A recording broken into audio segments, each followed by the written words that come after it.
পৃথিবীতে কখনো কাউকে কারো দেহ নিয়ে, চেহারা নিয়ে, গঠন নিয়ে, রং নিয়ে হাসি ঠাট্টা করবেন না।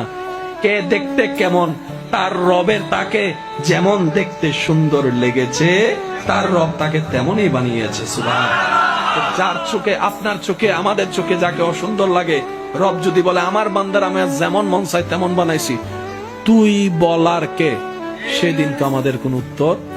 সেজন্য বাতিকে ঘৃণা করেন না। এমন ভাবে কখনো কোনো মানুষের সাথে কথা বলবেন না, সমাজে, পরিবারে, সবার সামনে যে কথাটা শোনার পর তার এখানে আঘাত লাগে, মাথাটা নিচু হয়ে যায়, হাসি মুখটা মলিন হয়ে যায়।